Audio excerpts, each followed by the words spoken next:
Viewers. Is that me, you, and Billy?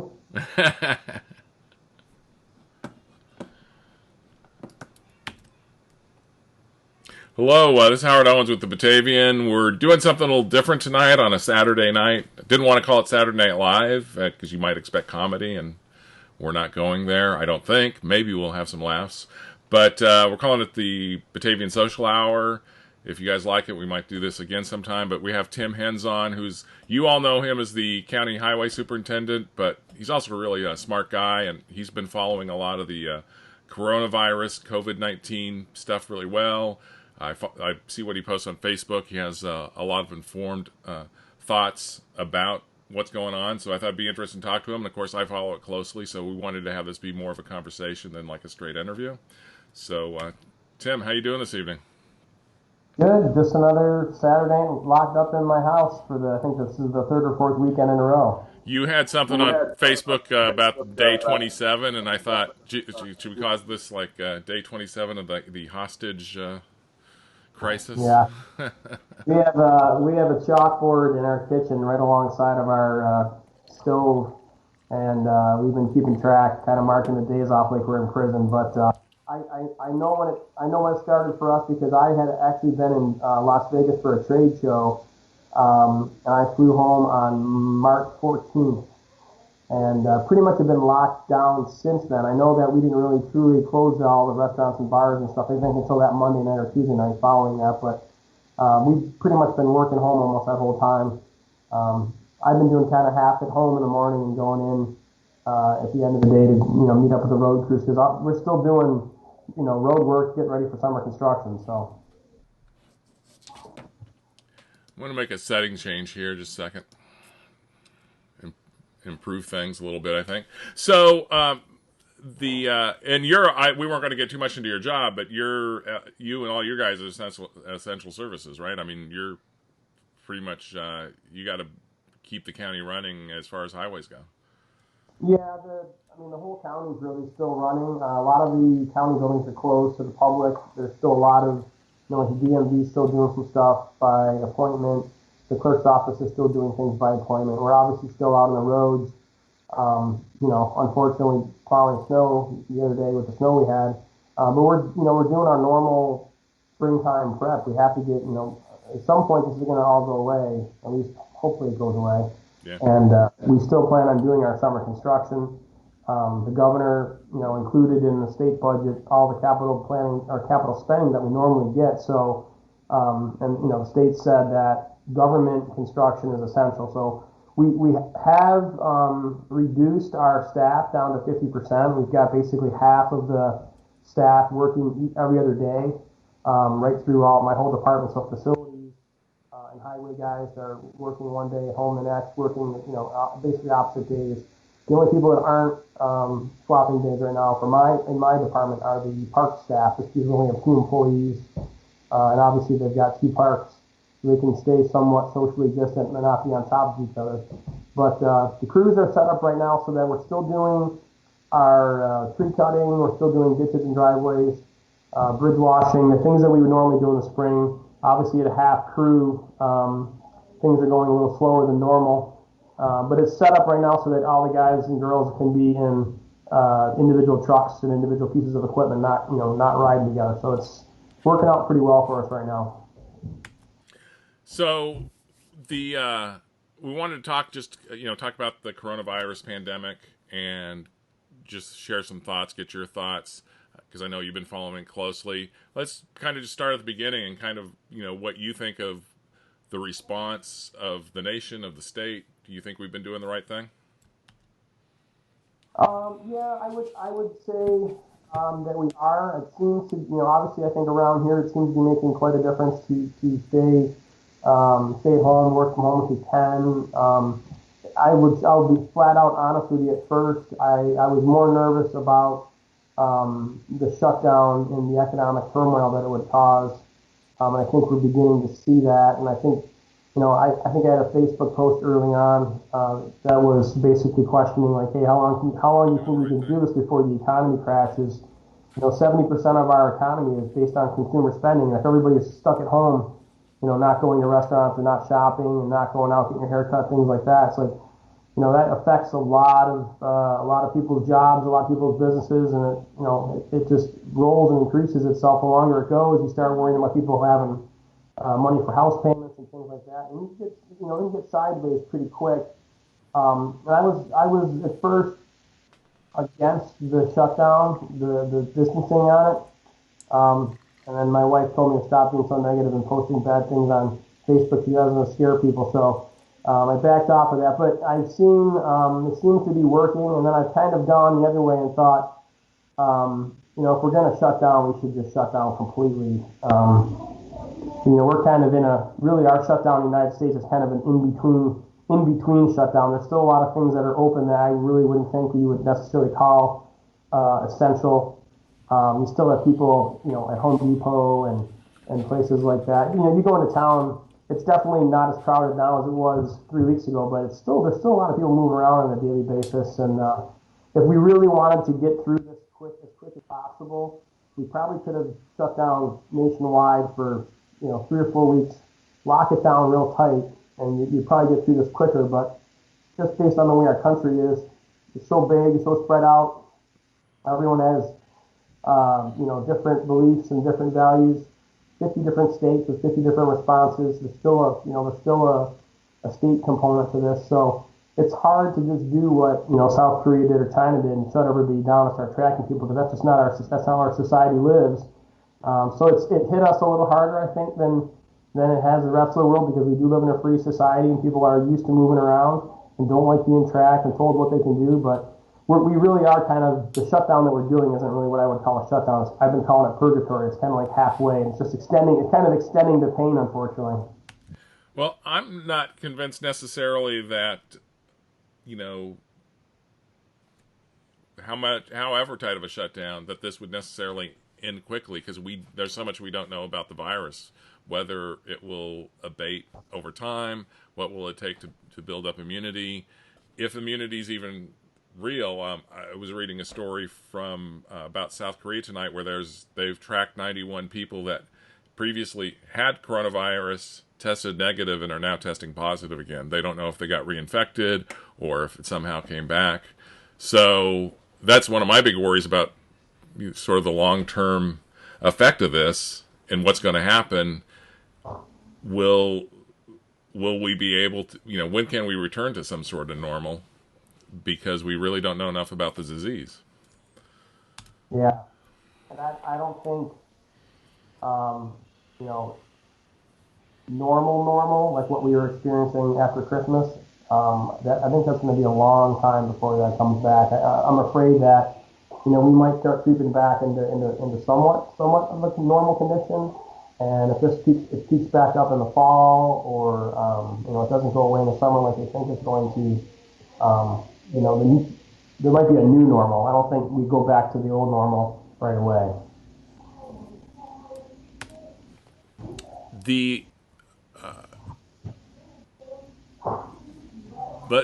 You talked about the economics of this, and so one of the things I had on here is talk about the stimulus. One of the things that I'm hopeful about, I'm usually not too hopeful about anything our federal government does. There's been some criticism of the stimulus package, but when I look at certain aspects of it, one of the things that's been criticized, well, they're only giving everybody, $1,200. That's not really a lot of money. But when you look at like the extra $600 on top of unemployment, extending unemployment, allowing independent contractors to apply for unemployment, which is not normal, because they're not paying into unemployment insurance, and then the small business loans, which I know a lot of businesses here applied to cover payroll. If that's used right, that really goes back to workers and becomes another government subsidy to people on payroll, people making wages, and allows them to, instead of collecting unemployment, continue to get their regular salary. The big question is $2 trillion enough? Well, we're going to have to extend this, into June, into August. I mean, right now it really only goes through the end of May. And how much more money? And they're already talking about a stimulus package number 4 that will go to county governments, other local governments, extend that small business loan program, put more money into that.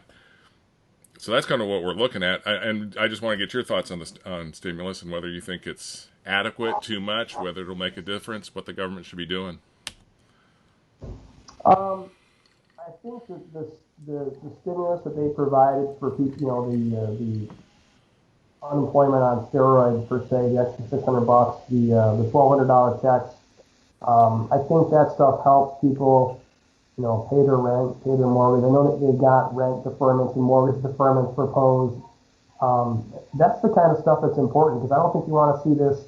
You don't want to see people get knocked out of their houses. That's a whole nother crisis. Besides the public health aspect of this, I think that stuff's all been good, but really, I mean, the stuff that the Federal Reserve is doing for bonds and quantitative easing and things that they've done for large businesses, I think it might be a little too early for that. To be honest with you, you could prime that pump all you want, but if people are afraid to leave their houses and spend money, you can prime that pump 100 times over. It's not going to matter. Businesses need people to spend money in order to make money, and having zero interest loans and encouraging bonds and borrowing on a business level, they're not going to make capital investments while they know they don't have money coming in. So if you want to cure the big business worries, you have to cure the virus. You have to stop the virus. That's what fixes that. The stimulus stuff that they've done for private citizens is awesome. It's a good temporary stopgap. I just worry, how much debt, how much more can we add to the national debt? We are already at like $24 trillion. Now we're going to be up close to 30, I guess. We are at record levels, and at some point you start running out of bullets for Fed to pull. There's just no tools left in the toolbox for the Fed to use to prime things. So I just hope that just does fix it, because I'm not sure what you got left as options after that. On debt, one of my concerns is even before this, there didn't seem any political will on the left or the right, Republicans or Democrats, to really address deficit spending and try to reduce debt, try to reduce the deficit. And then as far as taking on more, I think there's two aspects to that, though, that may be beneficial. If we are, I know people, I was talking to somebody tonight that's worried about the money supply, and, increasing the money supply, like the Fed's talking about doing, can be create inflation, unless there is, I think we're getting a little echo all of a sudden, unless there is, if we're in a deflationary cycle, then pumping more money in is not going to it's going to help combat deflation. And also, if we can get a little deflation after that's over, that's going to be one thing that kind of reduces the debt load, I think, based on what I'm hearing from economists. Well, honestly, in relative to inflation, I was wondering the other day, if this goes away in, whenever, May, June, August, whenever it ends, you're going to have this flood of people that are going out back into the market, and there's going to be a pent-up demand for hard goods, things that have been put on hold while this has all happened. Is that increased demand, even though it's artificial somewhat, is that going to drive prices up? And then also, businesses, sole proprietors, even, your mom and pop restaurants and barbershops and stuff, are they going to raise prices in an effort to try to raise some additional revenue based on what they lost for 3, 4, 5, 6 months, however long this goes? So you have to wonder if there isn't, a human inflationary pressure that's going to be created aside from all of the low interest loans and the increase in the monetary supply. So, rolling back to kind of the beginning of all this again, Trump has been criticized early on for calling it the China virus. He's stopped doing that, and and some have called it the Wuhan virus. There were issues early on with the World Health Organization not taking this seriously, or taking China's word for things, and not reacting necessarily aggressively. Do you think there's blame to be assigned here? Do you think there's issues with how China and the World Health Organization handled this that are open to criticism, and maybe our country, our administration, should take a more aggressive approach towards them? I think you can definitely lay some blame on China for trying to cover this up somewhat at the very beginning. We lost, the whole world lost precious time in those first few weeks in China when stuff was going on. There was definitely an effort to try to quiet it, kind of a Russian Chernobyl type response, you want to say. The World Health Organization, I see that kind of like the UN. It's almost set up to be dysfunctional, and but there's blame to go around everywhere. I mean, I think Trump's administration, there's been a lot of accusations stripped out. Some of the CDC staff in foreign countries, especially in China. So, and then you just look at the response here in our country has been somewhat discombobulated. Originally we had Trump trying to lock things down, and the Democrats went crazy and said he was being racist. Then, when things did start happening, Trump didn't think it was a big deal. And then, we're going to be open for Easter, all that kind of stuff. And then he realized it was going to be bad. It's just been back and forth at the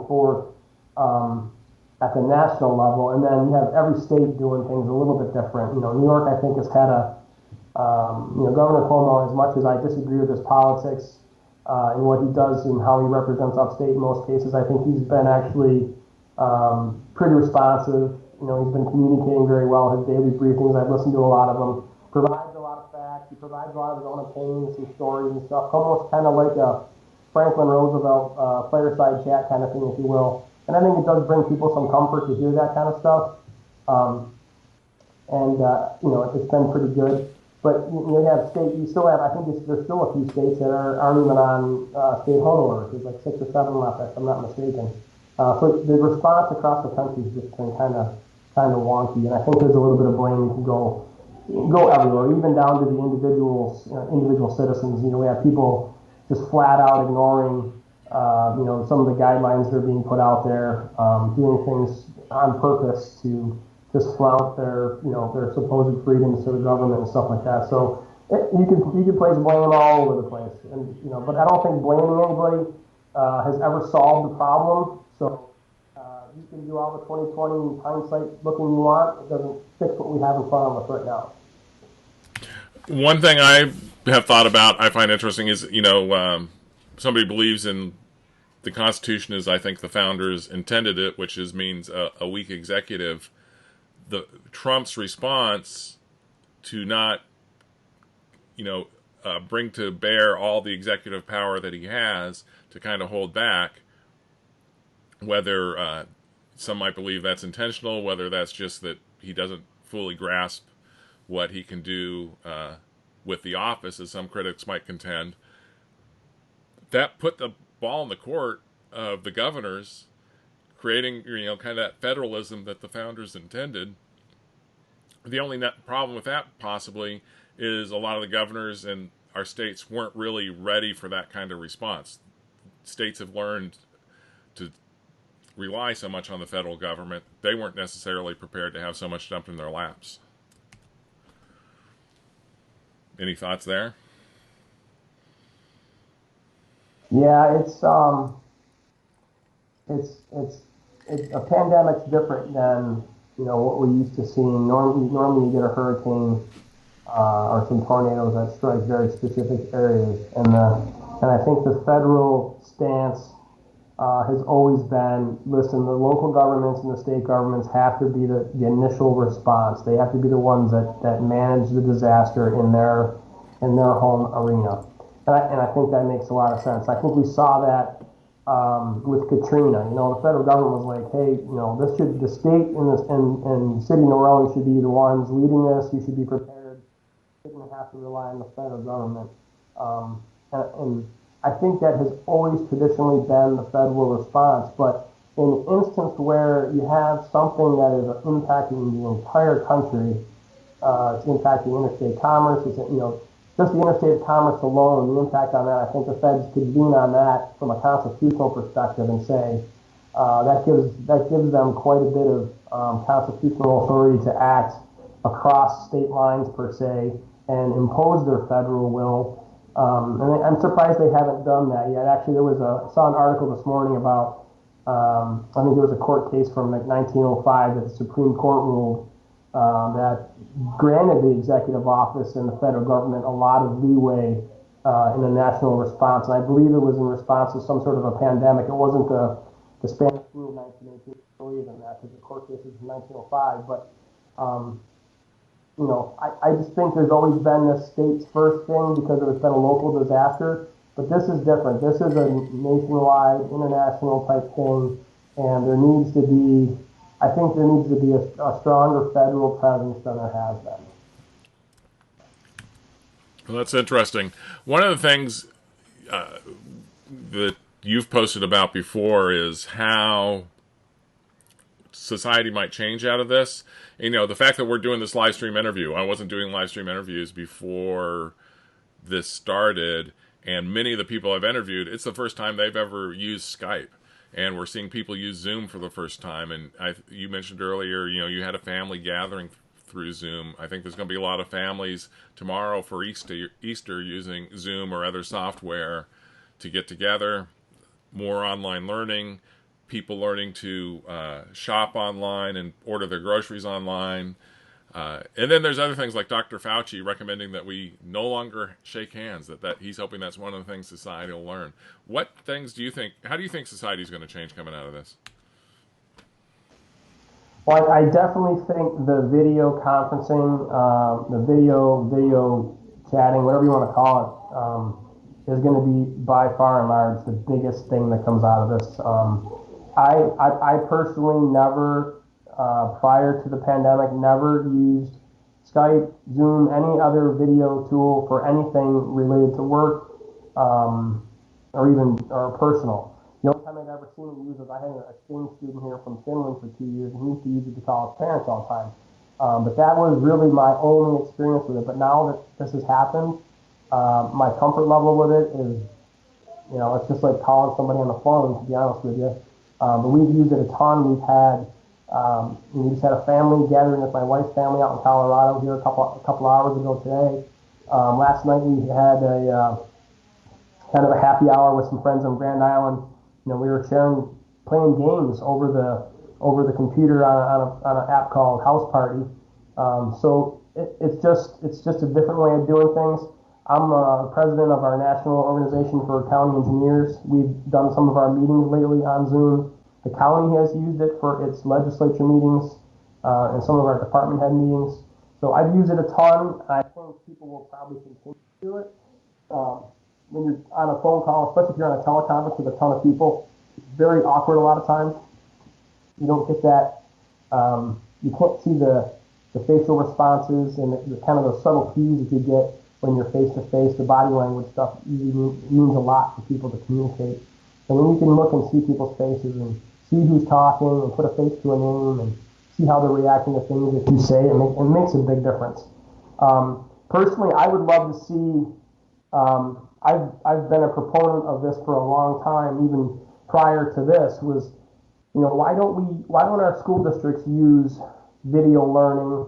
We have a ton of small school districts in Genesee County, and small school districts are great because they're local. The kids are local. The family, it's a very family-friendly environment. There's a lot of attention on the kids, but the downside is they don't have the learning experiences that kids from large school districts have. I went to Frontier High School in Buffalo. It's a very large school district. I think our graduating class was like 500 kids. We had a ton of elective courses that you could take once you were in high school. We had microbiology. We had 5 or 6 different languages. We had finance courses and communications classes and stuff.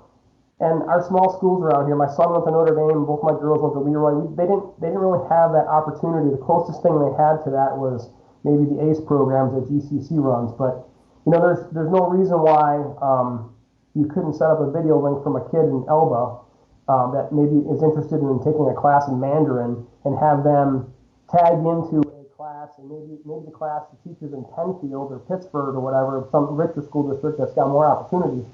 But our, kids in the small school in Elba can sit there and pay attention to the class just like you're sitting in class. So I really hope our school districts take advantage of that and expand opportunities for our kids. Because I think if we don't do that, our small school districts are going to go by the wayside. They're going to have to consolidate at some point if they don't do that. So it's a good way for us to kind of keep our autonomy and offer the kids the same stuff that the kids in the big districts are getting. That's an interesting thought. I hadn't thought of about that before necessarily. The It's going to be interesting to see how it changes business. Whether more like in my business, a lot of newsrooms now. Well, for the Batavian, we haven't operated with an office for about 2 years. We all work remotely, and we use Slack to stay in communication from our remote desktops, and of course the phone. But I'm hearing from other publishers that they're now working remotely, and I'm wondering if the news business, but particularly newspapers, is going to change, and whether they're going to embrace more digital, and what that does to their business models. I'm kind of waiting to see what happens with that. Tim, do you think this is something that we'll look back on, something that has pulled the country together, or will we more remember the division of this time? I've always thought that crises, I guess you say, would have traditionally brought our country together. You look at events like 9/11, space shuttle, going down, stuff like that has always kind of drawn everybody together from all political spectrums.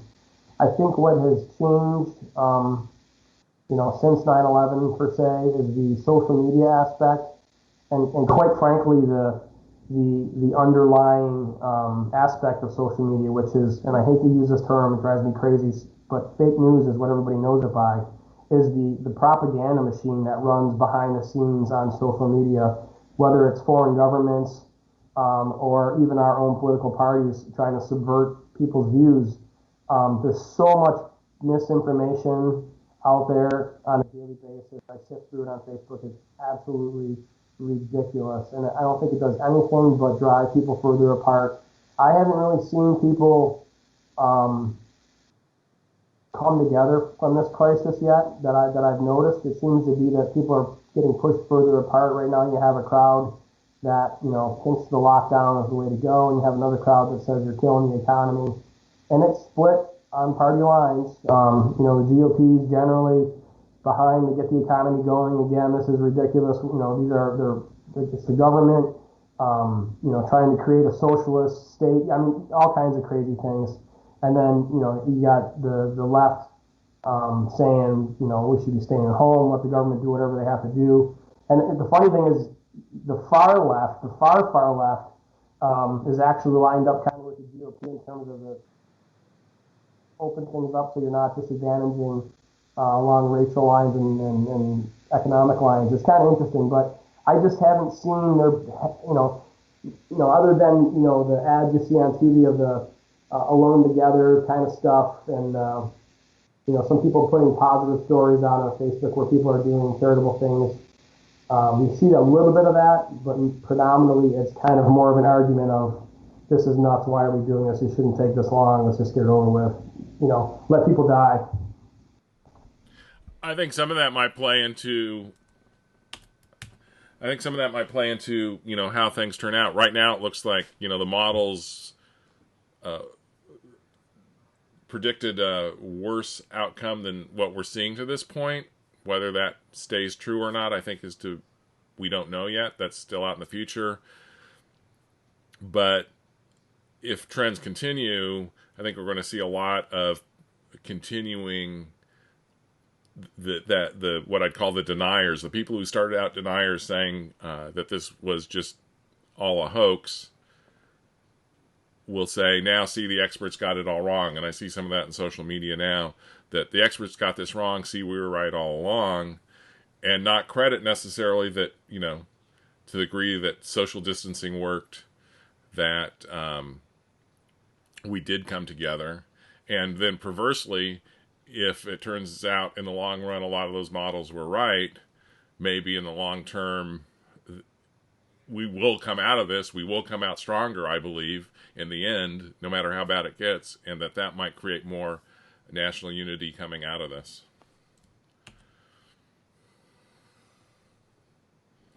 So, what about the model? What about the modeling? Have you? I think a lot of people don't understand forecasting and predictions and models. And are you satisfied with the way it's been modeled? And because I know you're kind of a data guy, what have been your thoughts about how it's been modeled and what we've learned from that? Modeling, you're basically, yeah, we're being attacked by a virus, but you're essentially modeling human behavior. And there's so many unknowns in how humans react to things and what we do. That's why I think you're seeing the models kind of all over the place, because it's, in an instance like this where you have a virus that's so contagious, it spreads so easily. If you have a small group of people that go against the grain and do things not as planned, it skews your model right off the bat. The other aspect of this is most of the models are created on past history with other viruses, and we haven't had a virus like this. I think a lot of the models we're looking at were based off of information they collected from 1918. There was some stuff that was put together from SARS and MERS back in I think 2013, 2016. This virus has acted a little differently, and it's been, I think, very, very tough to model, and that's why you're seeing the models all over the place. One of the things that drove me nuts in the beginning of this was, you saw a lot of it on Facebook, was people, comparing it to the flu. We have 20 million people a year get sick with the flu, and we usually have 20 or 30,000 people die. We've only had, at the time people were posting that, we only had, I think like 7,000 or 8,000 cases of coronavirus. There was only a couple hundred deaths. So people are like, this is nuts. The response that we're providing for this is crazy. But when you start doing small percentages of very large numbers, it becomes a very large number. If you take 2% of the 330 million, it's like 2 million. It's a big number. It's not, so people are like, well, only 2% infection rate, that's not that big of a deal. 2% of 8 billion people on the planet Earth is a staggering number. So I get frustrated by, you said the data aspect of it. You start doing the math on the percentages and how many people get, a contaminated person affects they infect 2 to 3 more people, and you start looking at the exponential factor of it, and then again, taking a small percentage of a very large number still creates a very large number. So I was frustrated in the beginning that there were so many people that couldn't get, still, and really to this day, still can't grasp how this virus is way worse than the typical seasonal flu that goes around. So, I don't know.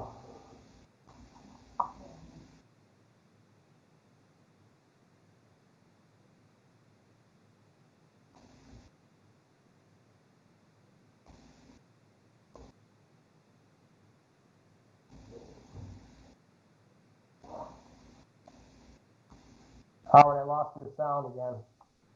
Oh, that's my fault. I'm sorry. So, the what I was saying was, I'm not a math whiz by any means, but I did get a friend of mine who is a math teacher on the phone to talk about exponential growth, and he kind of just walked me through some calculations on the computer and showed me the difference of like 1 percentage point change in exponential growth over a 365-day period. It was something like 55,000 cases versus more than 1 million cases just on 1 percentage point spread out over 365. And that was one reason I became a big advocate early about mask wearing, because I realized it is not, I shouldn't say, it is not as effective as social distancing and washing your hands and those known facts. But if mask wearing could knock off 2 or 3 or 5% of the spread over a long period of time, that'd have a huge impact, don't you think? Yeah, absolutely. I mean, wow, that was a good echo. Yeah. One of the things that I was watching early on was, that they had we've seen so many charts and graphs. One of the early graphs showed the increase of the virus, whether it was doubling every 2 days, every 3 days, every 5 days, every week. And for a while, we were on an angle where the cases were doubling every 2 days. And if you start doing that math of how quickly that number grows, it's ridiculous. And then you look at the countries that were wearing masks that traditionally, I think from a cultural standpoint, even before the pandemic, were already wearing masks, like South Korea, Japan, and China. And you looked at their virus growth rates, they were more, they were on a doubling every 2 weeks, doubling every 3 weeks, doubling every month. So I think there was strong evidence that wearing masks and social distancing really put an impact on how quickly the virus grew and spread. And we were, again, it goes back to the story we talked about with the federal response has been kind of discombobulated. Initially we were hearing from the CDC, not necessarily from President Trump, but from the CDC saying, don't use masks, don't wear masks in public. The masks should be going to healthcare workers. So nobody was wearing masks, nobody was wearing gloves. And then, 3 weeks into it, all of a sudden they're like, well, the masks really made a huge difference in China and South Korea and Japan. Look at their graphs compared to ours. Maybe we should be wearing masks. So now everyone, I think for the most part, if you go out and about, you see people are wearing, cloth masks and or bandanas or scarves and things like that. So maybe that makes a difference. Somebody commenting over here, by the way, I missed this earlier, but they're noting that all the musicians seem to have come together. You've seen a lot of musicians do online stuff. So that's been a positive out of it. The one thing I was thinking about, too, when you're talking about the variables, I think maybe there's a certain chaos theory aspect to this that, that butterfly flapping their wings sort of thing. You don't know what kind of impact that's going to have. And I think about, I don't know if you saw this in the news early on, about patient 31 in South Korea. South Korea pretty much had this under control early on, and then patient 31, the 31st person in Korea who tested positive, she ignored the quarantine orders, went to 2 different church services and another public event, and ended up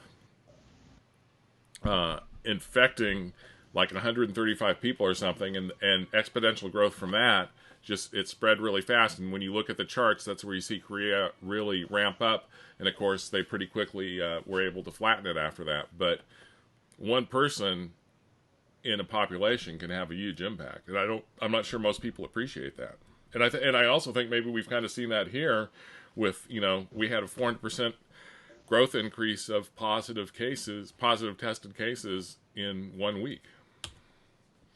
Yeah, the difficult part is that virus spreads before you realize you have it. So, you can walk around for 3-4 days and shed virus and not even have a symptom. So it's like, it'd be different if you got a fever right away. You'd be like, oh, I shouldn't be going out. But and I think that's the thought of everyone wearing masks, is that even if you're asymptomatic, you don't have symptoms, you're not shedding virus by breathing or coughing or, just clearing your throat, sneezing as you would on a normal day.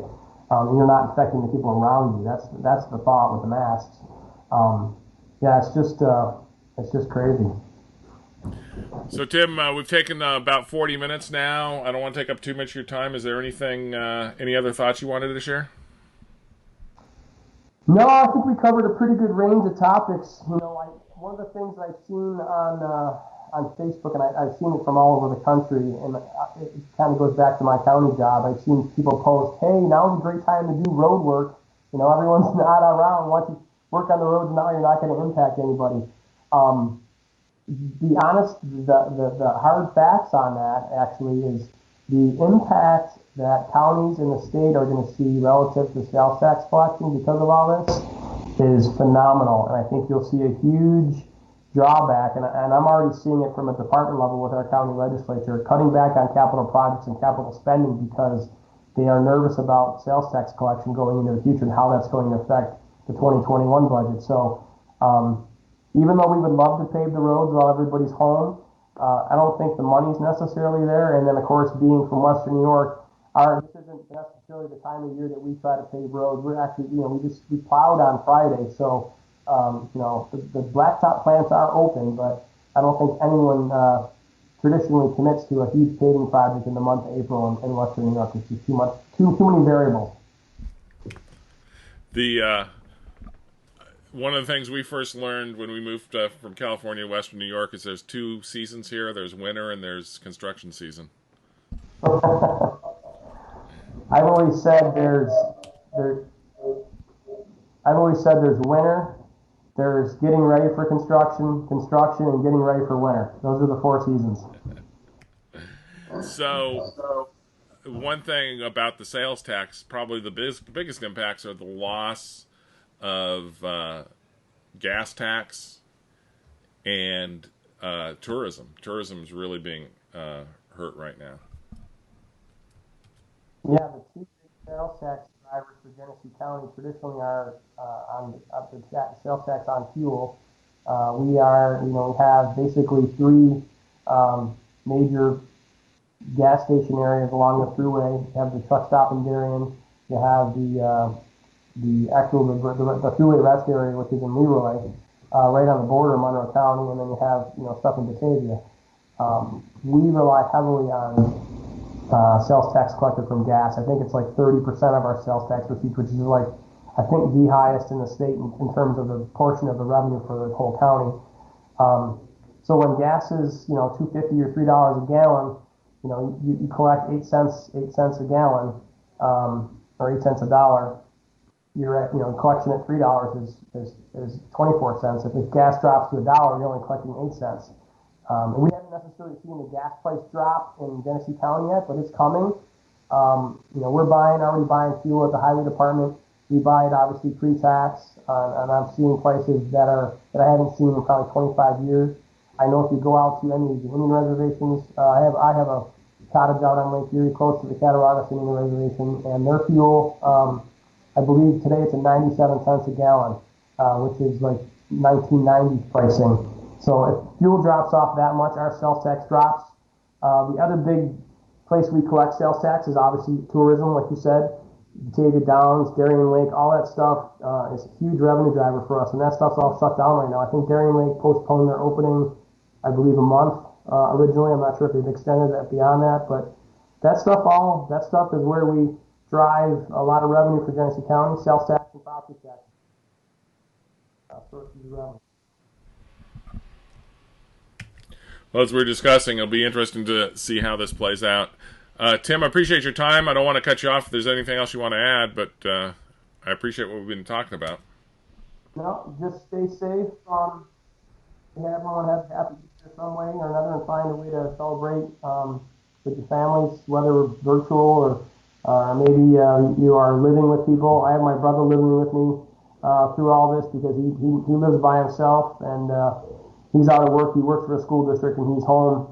So we brought him out here early on just so he would have some human interaction. So he's been with us through this. And if you've got people out there that live by themselves, I encourage you to check in on them, phone calls, Zoom meetings, whatever you can do to make them feel like they're part of the human race and make sure they're doing okay.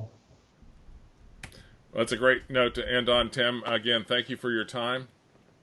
And this is Howard Owens with the Batavian. We did something new tonight, just a conversation as opposed to interview, and I appreciate Tim willing to experiment with us. And let me know what you think in comments or email, or if you would like to see more of this. There's other people around town we could potentially talk to.